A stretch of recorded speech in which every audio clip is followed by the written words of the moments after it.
De ustedes.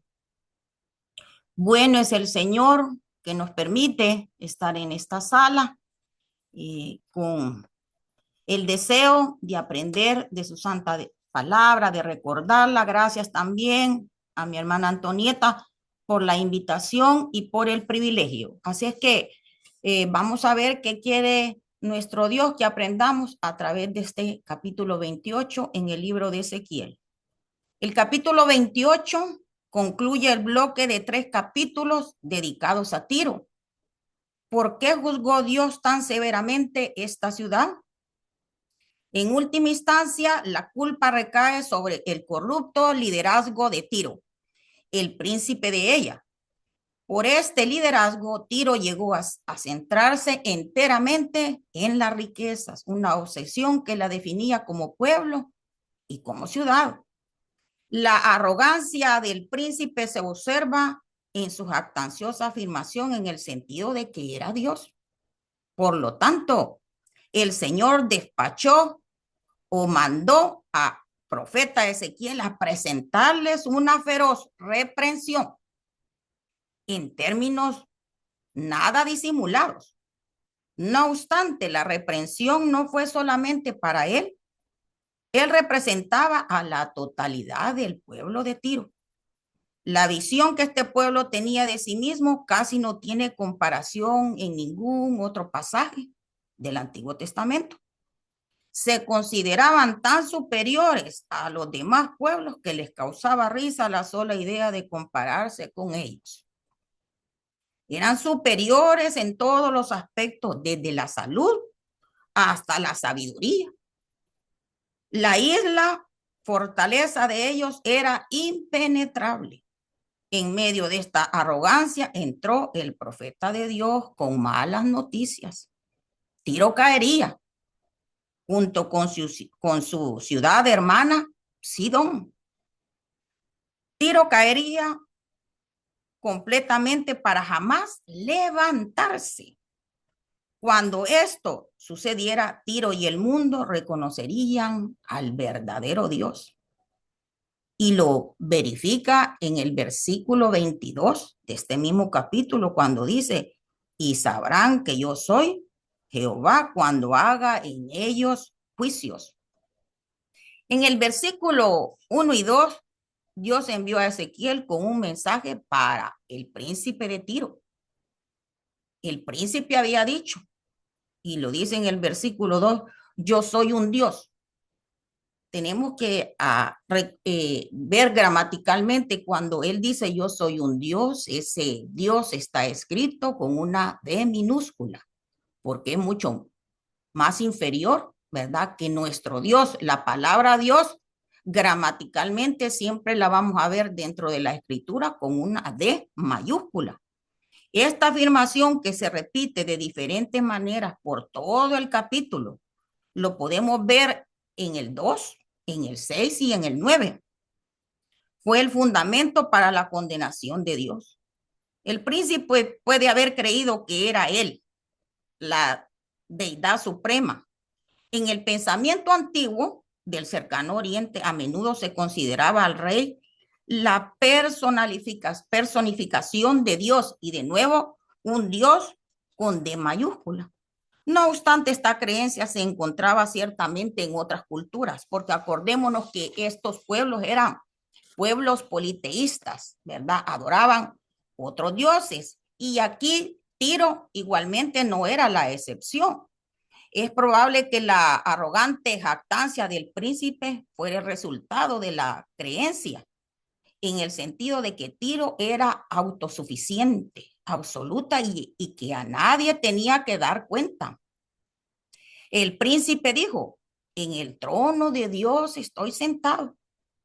Él consideraba esta hermosa isla fortaleza como una morada divina, en vista de que no había nada como ella sobre la tierra.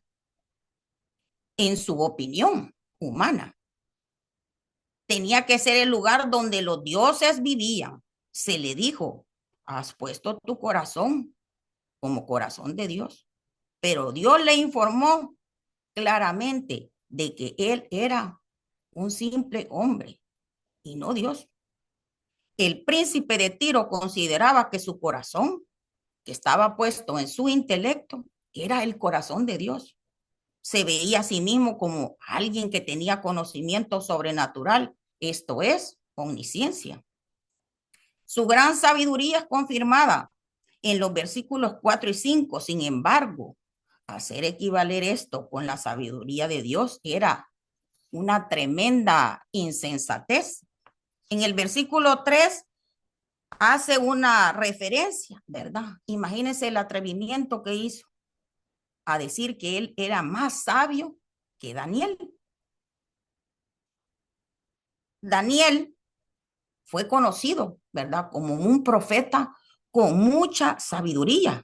Y este príncipe Tiro, ¿verdad? Se había comparado hasta igual de sabio o más que Daniel. A Daniel se le conocía por su justicia y por su sabiduría, y ambas cualidades son recalcadas en Ezequiel. Para las hermanitas que me quisieran ayudar a leer y hacer más dinámica esta relatoría, vamos a verificar qué decía la palabra del Señor acerca de la sabiduría que Daniel tenía en el libro de Daniel, capítulo 1, versículos 17 al 20, por favor.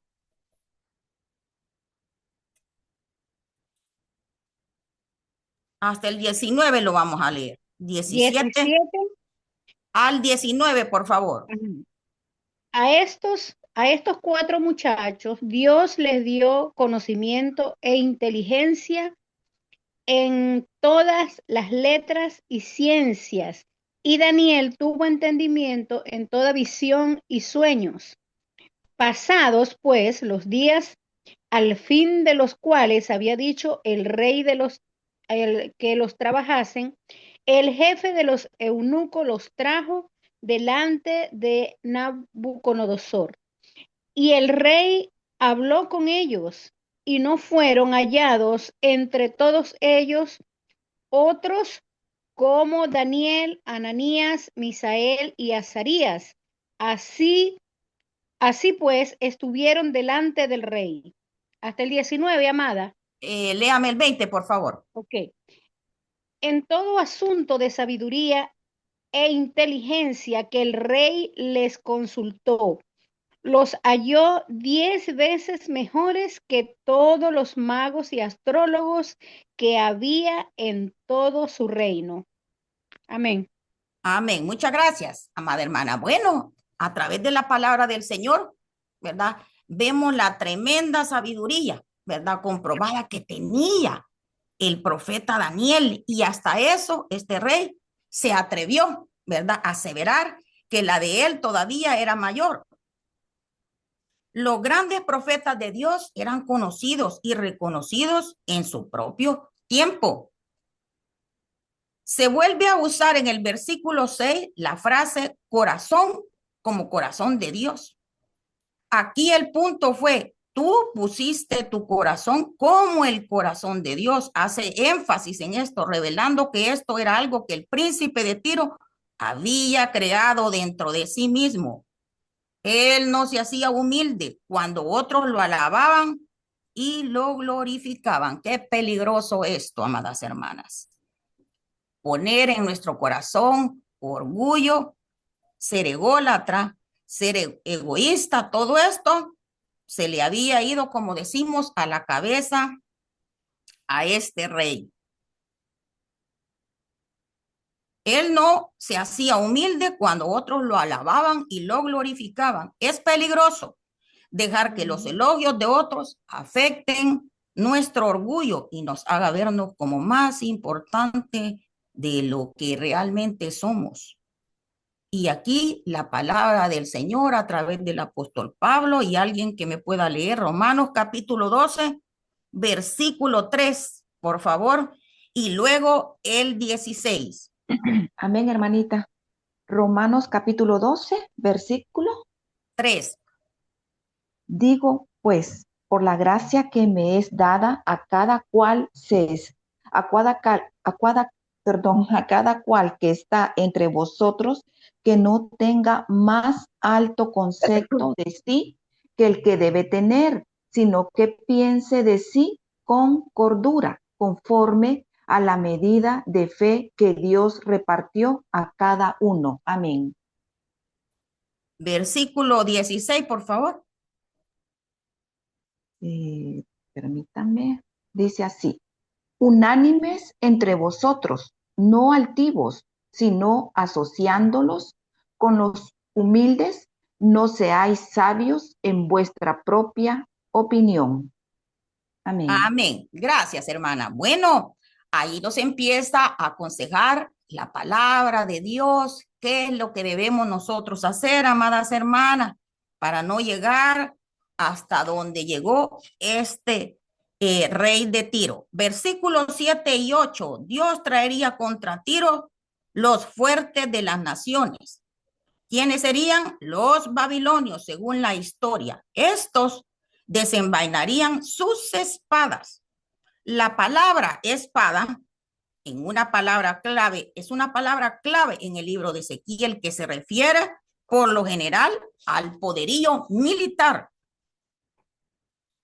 Y en este caso, el poderío militar vendría de parte de los babilonios, pero solo como instrumento en las manos de Dios. Estas espadas serían traídas contra la hermosura de sabiduría de ella. Cuando Dios pone su espada en la mano del hombre, no hay sabiduría humana que pueda defender de ella. Si el pueblo de Tiro creía que había escapado de la furia de Dios cuando abandonaron la ciudad en tierra firme, en este caso que el rey Nabucodonosor destruyó en el año 587 antes de Cristo, ellos se equivocaron. Dios había anunciado que los haría descender al sepulcro, y lo dice el versículo 8. Y esto se cumplió por medio del ejército de Alejandro Magno en el año 330 antes de Cristo. Versículos del 11 al 15 se le llama, en algunos tiene subtítulo, un canto fúnebre, porque esto viene de forma triste, una aseveración para este pueblo. Luego Dios encargó a Ezequiel cantar endechas específicas contra el rey de Tiro. Versículo 12. Los versículos 12 al 19 se han vuelto un poquito, voy a decir esta palabra, controversial. Algunos afirman que el pasaje se refiere a Satanás. No obstante, amadas hermanas, nosotros tenemos que hablar lo que está escrito. No podemos asumir, ¿verdad? Ni pensar que esto así se debió o sucedió. Que el tema primordial está bajo expresado específicamente al rey de Tiro. Tiro había llegado a ser el estándar para el éxito de los negocios y la habilidad de ella para levantarse por encima de otras ciudades en empresas lucrativas de comercio la llenó de orgullo. Ella se consideraba más sabia que Daniel y sin rival sobre la tierra. Y ya lo acabamos de ver en el versículo 3. Había desarrollado la sociedad más materialista y más adicta al placer del mundo antiguo. La cantidad de riqueza que fluía a los cofres de Tiro era inigualable. Esas riquezas le permitían comprar lo que deseara, incluyendo hasta protección militar. Mientras tanto, el rey de Tiro había ascendido al estatus de Dios. Vuelvo y repito, Dios con D mayúscula. Esta insensatez de este rey de sí mismo llevó al Señor a declarar el fin de Tiro. El rey mencionado específicamente en esta lamentación se refiere a él. Esta sección se divide en dos partes. Lo que Dios le había dado a Tiro, con dones, con talentos, con virtudes, y el segunda parte que es el juicio de Dios que recaería sobre Tiro. Tú eras el sello de la perfección. Versículo 12. Ella era la ciudad perfecta. Al tener una ubicación ideal, hermosos alrededores e inimaginables riquezas. ¿Qué más podía desear este pueblo? Era lleno de sabiduría. Ella se consideraba incomparable, más sabia que Daniel. Ella logró adquirir grandes riquezas por su gran sabiduría. El texto no pone en duda la presencia de sabiduría en el rey de Tiro, ni en el pueblo, pero considerar esa sabiduría igual a la de Dios produciría su caída. Acabado de hermosura, dice el versículo 12. La ubicación de esta isla, paraíso, situada en las hermosas aguas del Mediterráneo, hacían al pueblo considerar que su ciudad era celestial. Ningún otro lugar podía igualarse en belleza. Cuando las riquezas comenzaron a fluir hacia la ciudad, ella compró lo mejor de todo. No hay duda de que la ciudad era magnífica. En Edén, en el huerto de Dios estuviste. Se hace una indiscutible referencia al paraíso que Adán y Eva disfrutaron. Y eso ustedes lo pueden ver en sus casas, en los capítulos 2 y 3 del libro de Génesis. Cuando Dios designó un lugar para el primer hombre y la primera mujer, era ciertamente un lugar de hermosura que escapa toda descripción. La frase el huerto de Dios se presta para imágenes de belleza indescriptible. La idea de que Tiro tenía todo lo que Adán había recibido cuando Dios lo puso en Edén era igual. Si Adán fue la perfección del hombre perfecto, también el rey de Tiro lo era. De toda piedra preciosa era tu vestidura, versículo 13. Avanzando a otra referencia antiguo testamentaria, Dios dijo al rey, estaba decorado con las mismas piedras preciosas que adornaban el pectoral del sumo sacerdote. Y eso lo pueden ver ustedes en su casa, búsquelo, está en Éxodo capítulo 28, del 17 al 20, por tiempo no le damos lectura. Toda piedra que se consideraba valiosa había de encontrarse en Tiro. ¡Qué maravilla! Imaginémonos, amadas hermanas, poder ver esa ciudad ha de haber sido fabulosa. El rey tuvo todo el día de su creación, un término que se aplica al día que el rey ascendió al trono de Tiro. En vista de que Dios creó todas las cosas, el rey de Tiro podía ser rey tan solo porque Dios lo puso en esta posición. Y vamos a ver qué nos dice en Daniel versículo 2, del 20 al 23, por favor, alguien que me ayude con la lectura.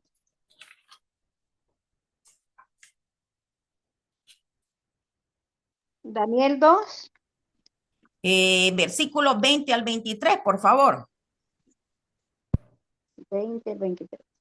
Y Daniel habló y dijo, sea bendito el nombre de Dios de siglos en siglos, porque suyos son el poder y la sabiduría. Él muda los tiempos y las edades, quita reyes y pone reyes, da la sabiduría de los sabios y la ciencia a los entendidos. Él revela lo profundo y lo escondido, conoce lo que está en tinieblas y con él mora la luz. Al 22, Amén. Muchas gracias, hermano. Amén. ¿Qué quiere decir? Que nuestro Dios pone y quita reyes. Él había puesto al rey de Tiro e igualmente lo podía remover. Tú, querubín grande protector, versículo 14. El rey es comparado con el querubín, cuyas alas se extendían cubriendo el arca del pacto en el lugar santísimo. Estas alas extendidas protegían el arca. También habla de las piedras de fuego. Podrían referirse a las piedras preciosas del versículo 13, tan brillantes que parecían estar encendidas. Perfecto eras en todos tus caminos. Toda acción de negocios que hacía el rey y su pueblo Parecía la decisión correcta. Tal habilidad en el comercio era la razón de la incalculable riqueza de Tiro.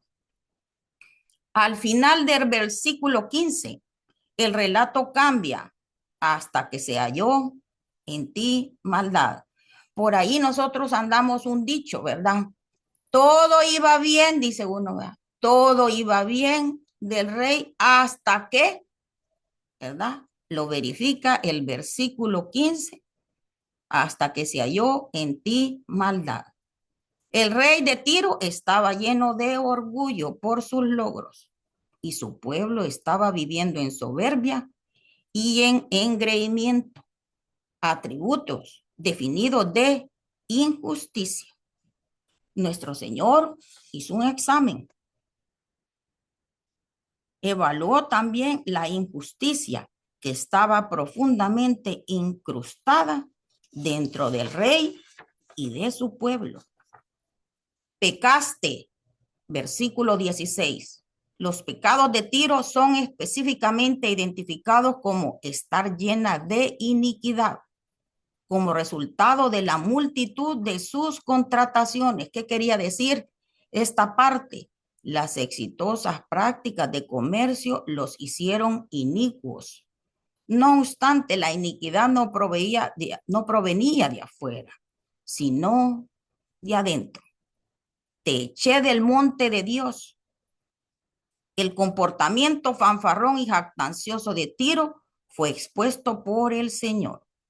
Este rey había profanado las cosas santas de Dios. Se enalteció tu corazón a causa de tu hermosura. Al admirar su propia belleza, el rey se llenó de engreimiento y se sintió muy importante. Corrompiste tu sabiduría. La sabiduría que le había dado Dios no fue usada correctamente, sino que fue usada para magnificar el propio esplendor de Tiro. Cometiste, dice, multitud de maldades, versículo 18. Riquezas fabulosas y poder desembocado llevaron a Tiro a añadir pecado sobre pecado. Ella cometió una larga lista de pecados, desde el abuso de poder hasta el orgullo arrogante. Te hiciste culpable, dice, la iniquidad de tus contrataciones, lo vuelve a mencionar. Tiro se aprovechó de los demás en sus prácticas de negocios, al manipularlos y abusar de ellos. Profanaste tu santuario. No obstante, en vista de que el texto habla del santuario de ellos, es lógico que se refiere a los lugares santos que se encontraban en Tiro. El rey, al creer que era un dios, no mostraba respeto por nada ni por nadie. Se burlaba incluso de sus propios dioses. Si bien el Dios de toda la tierra no se hubiera molestado de que alguien profanara los santuarios de templos idólatras, porque por fin eso es lo que ellos adoraban, esta aseveración demuestra una actitud pecaminosa por la que Dios pide cuentas al hombre. En este caso, el orgullo. A la luz de las 7 acusaciones, el castigo es dado y Dios declara: te eché del monte de Dios. En sus pensamientos el rey se había hecho Dios, ahora el Señor le quitaría su posición de creerse más que él. Te he destruido. El rey, al verse como Dios, se consideró inmortal e indestructible. No obstante, Dios realizaría su destrucción. El querubín protector no podría protegerse a sí mismo ni a nadie más. Te arrojaré por tierra, versículo 17. El rey fue exaltado por su hermosura, sabiduría y esplendor. Estas 3 cualidades lo corrompieron. Por lo tanto, lo humillaría por medio de derribarlo y hacerlo yacer en tierra delante de los reyes.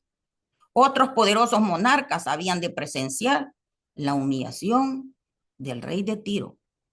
Versículo 18 dice: saqué fuego de en medio de ti, el cual te consumió. El fuego de Dios había de salir de en medio de él, indicando que habría gran conflicto interno en los postreros días de su reinado. Si bien algunos dicen que el significado de esto se refiere también a algunos traidores, ¿verdad? En el reinado del rey Nabucodonosor y de Alejandro Magno para conquistar esta ciudad. Tales eventos aún, ¿verdad? Se han corroborado en la historia. El rey, por sus aventuras de comercio, trajo grandes riquezas a la ciudad. Estas riquezas, estas piedras de fuego causaron corrupción desde adentro y con el tiempo llevaron a la destrucción de la ciudad. Como ya se aseveró entonces, su sed de riqueza llevó con el tiempo a su caída. Versículo 18. Te puse en ceniza.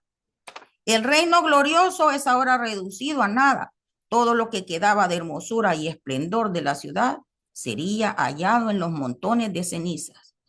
El rey Nabucodonosor quemó la ciudad en tierra firme, arrasándola por completo, y Alejandro Magno hizo lo mismo a la isla Fortaleza. Versículo 19. La caída de Tiro envió una onda de temor por todo el mundo antiguo. Otros se espantaron de lo que le sucedió a ella. Era un evento espantoso e impredecible. En lugar de ser una ciudad envidiada y adorada, Tiro sería una ciudad de espanto, lo cual significaba que esta aparentemente impenetrable ciudad estaría buscando refugio, llena de temor cuando viera la certeza de su caída. Te has convertido en ciudad de terrores. Dios declaró, para siempre dejarás de ser. Si bien existe la moderna ciudad de Tiro, ella no se encuentra sobre el sitio antiguo y la fortaleza jamás se ha reconstruido. Versículos 20 al 24, el juicio de Dios contra Sidón. Sidón era también una ciudad situada sobre la costa del Mediterráneo, a unos 40 kilómetros al norte de Tiro. Había sido una vez más prominente en la ciudad de Tiro y después de la derrota de esta volvió a tener prominencia. Versículo 22. Siguiendo los mismos formatos básicos de la condenación de los amonaitas, y eso lo pueden ver en Ezequiel capítulo 25, versículos del 1 al 2, y ya lo hemos visto en las relatorías anteriores. Dios declaró, he aquí yo estoy contra ti. Es interesante notar que Dios no reveló aquí sus acusaciones contra esta ciudad. No obstante, él expresó 3 propósitos que tendría su juicio para que quedara estipulado. Dice, en medio de ti seré glorificado. También le hizo este juicio a la ciudad de Sidón. El pueblo de Sidón no apreciaba al Señor ni su grandeza. Ellos no elevaban alabanzas. No obstante, una vez sus juicios fueron realizados, él sería glorificado por toda la ciudad. Cuando haga en ella juicios, Dios halló pecado en el campamento de Sidón. Sus juicios se basaron en pruebas y en ella me santifiqué. Estas frases por lo general se referían a la singularidad del Señor al compararse con otros dioses. Ciertamente las naciones paganas consideraban que el Dios de Israel no era diferente de ningún otro Dios, o tal vez lo quisieran comparar, pero el pueblo sabía que Dios era el único. El verdadero Dios del cielo y de la tierra estaba a punto de santificarse, esto es, manifestar públicamente su santidad, y esto habría de realizarse en ella. Versículo 23, ¿cómo iba Dios a realizar sus juicios y manifestar su santidad? Dios dijo, enviaré a ella pestilencia. Un virus, una plaga o una epidemia devastarían la ciudad. Luego dijo, enviaré sangre en sus calles. Esto se realizaría con espada. Una vez más la historia consigna que los babilonios tomarían Sidón, y eso lo podemos encontrar en el libro de Isaías. Lo pueden leer ustedes en sus casas, en el capítulo 23, del 1 al 4. Los soldados de ella morirían en suelo en medio de ella. Este era exactamente el lugar en que Dios dijo que él sería glorificado.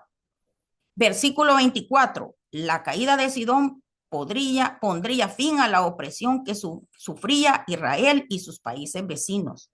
Ellos habían sido por siglos espina desgarradora y aguijón, no algo poderoso que pudiera destruir a Israel sin ayuda de nadie, pero eso sí, una constante irritación.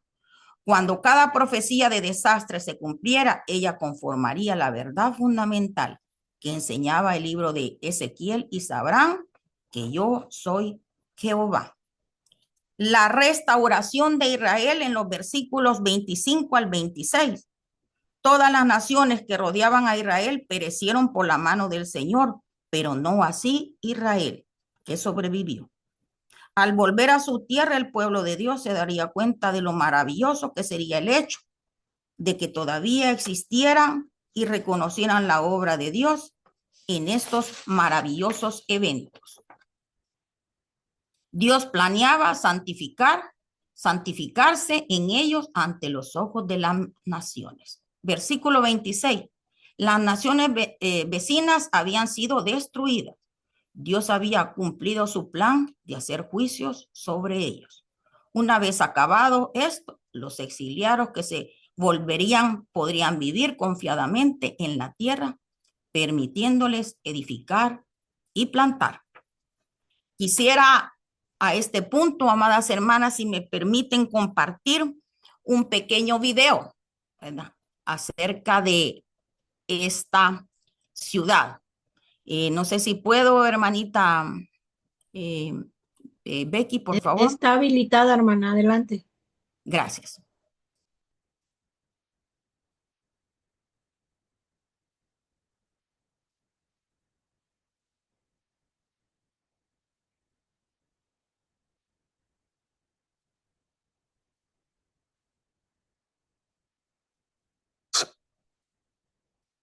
¿Sabías que existieron dos? Un segundito, amadas hermanas.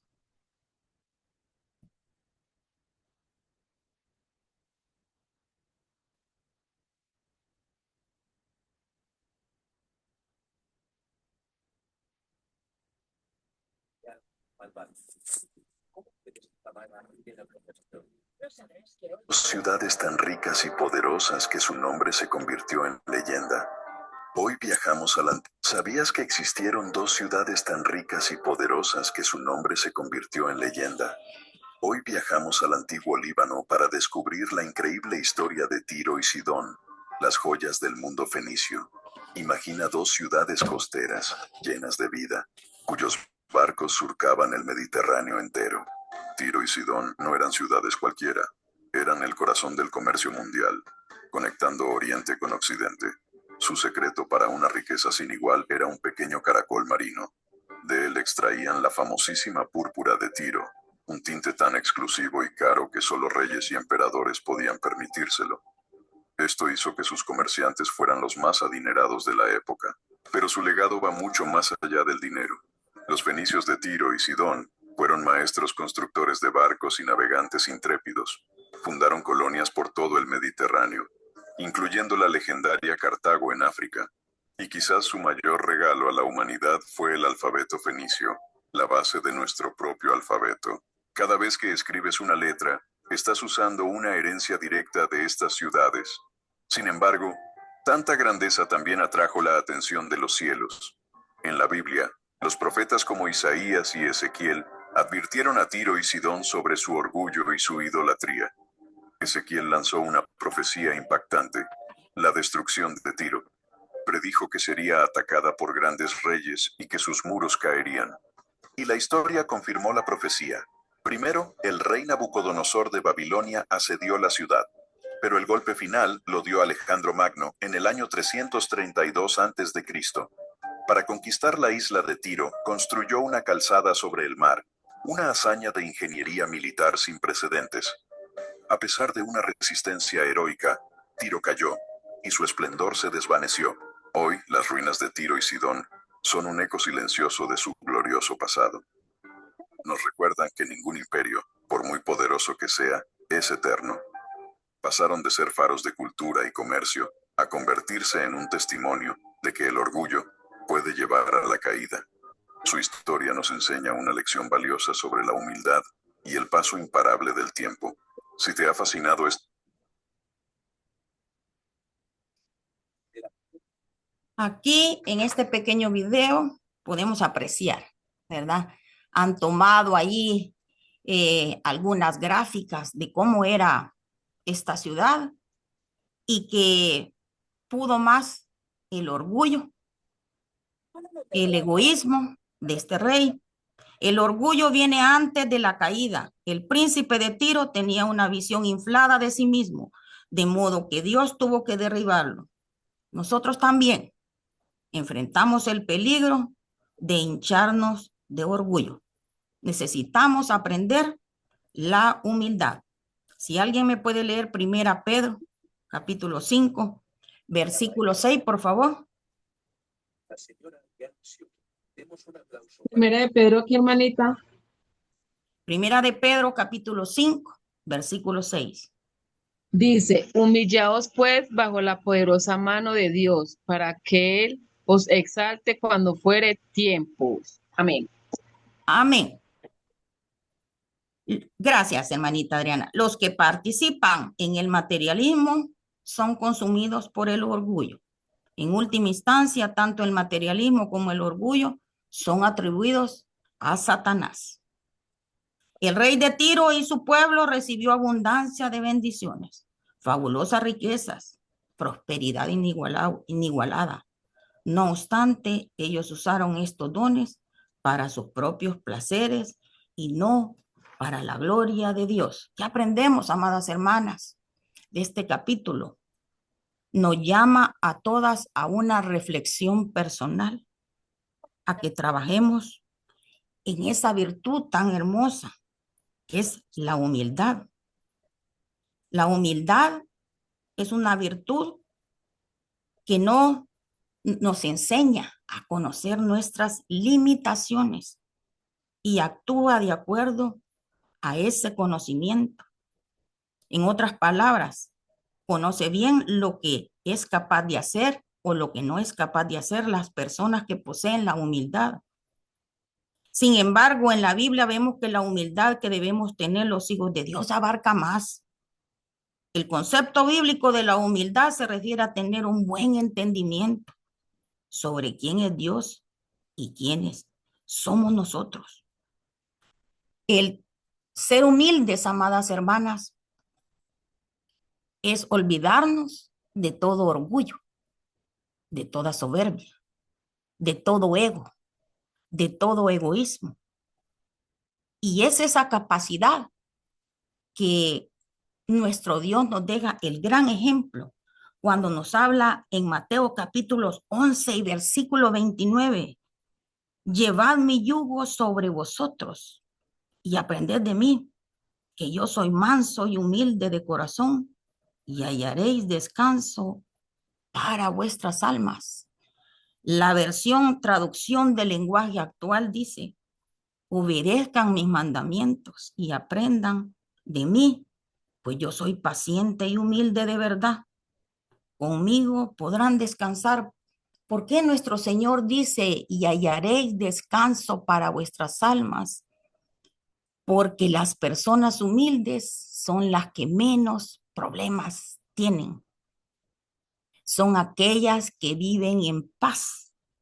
Son aquellas que saben reconocer sus debilidades y fortalezas.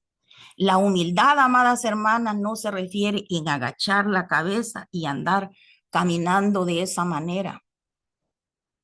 La humildad se refiere a ese sentimiento, a esa virtud interior en cada una de nosotras. La humildad está relacionada con la mansedumbre, con la templanza, con el dominio propio.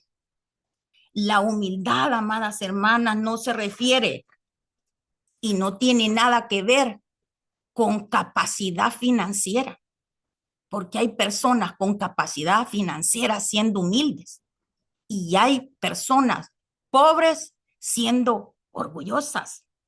Y el Señor nos dejó, yo voy a mencionar solo 2 nombres de hombres que fueron ricos. Y me estoy refiriendo al padre de la fe, a Abraham. ¿Dónde encontramos eso? En Génesis capítulo 22, del 3 al 5. Dice, toma 2 siervos consigo para ir al lugar del sacrificio de Isaac. Y dice en el versículo, capítulo 13, versículo 2, y Abraham era riquísimo en ganado, en plata y en oro. ¿Por qué les hago referencia a que él tomó 2 siervos? Porque él tenía una cantidad de siervos a cargo. Eso indicaba que tenía fruto financiero. Y en el capítulo 13, versículo 2, dice, y Abraham, todavía Dios no le había cambiado su nombre, no dice rico, dice riquísimo en ganado, en plata y en oro. Y fue llamado el padre de la fe. Job, en el capítulo 1, versículos del 1 al 3, dice de esta manera, hubo en tierra de Uz un varón llamado Job, y era este hombre perfecto, y recto, temeroso de Dios y apartado del mal. Versículo 2, y le nacieron 7 hijos y 3 hijas.